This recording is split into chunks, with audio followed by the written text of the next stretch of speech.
नमस्कार, मी Vishwajit. News अनकटच्या sports अपडेटमध्ये आपलं स्वागत. जाणून घेऊयात क्रीडा विश्वातील काही महत्त्वाच्या घडामोडी.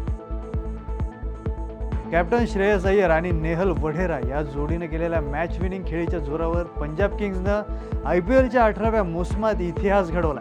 पंजाब किंग्सनं क्वालिफायर 2 मध्ये मुंबई इंडियन्सचा धुव्वा उडवत फायनलमध्ये धडक दिली आहे. मुंबईनं पंजाबला विजयासाठी 204 धावांचं आव्हान दिलं होतं.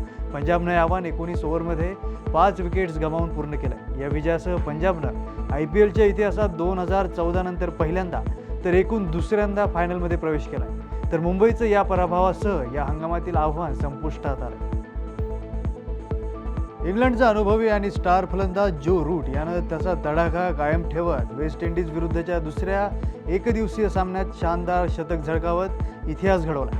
रूटच्या एकदिवसीय कारकिर्दीतील हे 18वं तर एकूण 54वं आंतरराष्ट्रीय शतक ठरलं.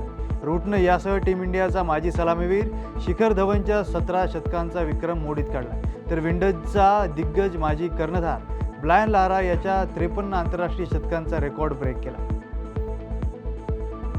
जो रूटच्या सर्वोच्च एकदिवसीय धावसंख्येच्या जोरावर इंग्लंडनं दुसऱ्या एकदिवसीय सामन्यात वेस्ट इंडिजचा 3 विकेट्सनं पराभव केला आणि 3 सामन्यांच्या मालिकेत 2-0 अशी निर्णायक आघाडी घेतली. कार्डिफमध्ये किटन कार्टीच्या शतक आणि कर्णधार शाई होपच्या अर्धशतकाच्या जोरावर वेस्ट इंडिजनं 308 धावा केल्या. या धावांचा पाठलाग करताना इंग्लंडनं 7 चेंडू शिल्लक असताना सामना जिंकला.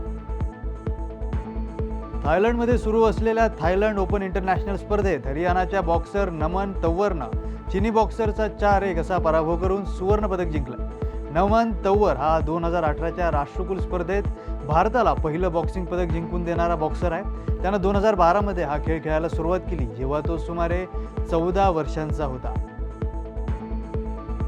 म्युनिकमधील अलियान्ज अरेना येथे झालेल्या सामन्यात पॅरिस सेंट जर्मननं इंटर मिलानचा पराभव करून UEFA चॅम्पियन्स लीगचं विजेतेपद जिंकलंय. या संघानं इंटर मिलानला 5-0 ने हरवून इतिहास रचलाय, जो चॅम्पियन्स लीगच्या अंतिम सामन्यातील सर्वात मोठा विजय ठरलाय.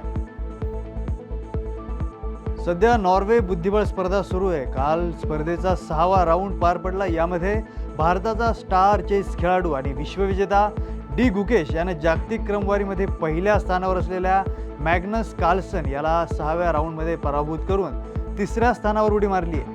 या विजयासह डी गुकेश नॉर्वे बुद्धिबळ 2025च्या गुणतालिकेत 8.5 गुणांसह 3ऱ्या स्थानावर पोहोचला. सर्बियाचा स्टार खेळाडू नोवाक जोकोविचनं आपल्या लौकिकास साजेसा खेळ करत अपेक्षेप्रमाणे French open grand slam tennis स्पर्धेच्या 3ऱ्या अंतिम फेरीत ऑस्ट्रियाच्या फिलिप मिसोलिक याचा 6-3, 6-4 आणि 6-2 असा सरळ सेटमध्ये पराभव करत 4थ्या फेरीत धडक दिली. मात्र महिला एकेरीत इटलीच्या जॅस्मिन पाओलिनीला 13व्या मानांकित युक्रेनच्या एलिना स्वितोलिना हिनं 4-6, 7-6 आणि 6-1 असा पराभवाचा धक्का दिला.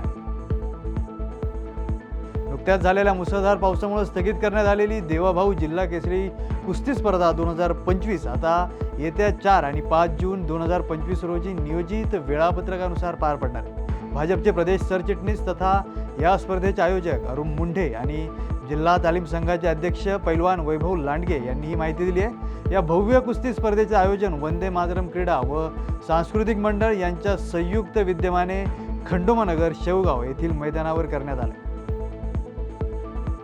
या बातमीसह स्पोर्ट्स अपडेटमध्ये इथे थांबूयात. पाहत रहा न्यूज अनकट.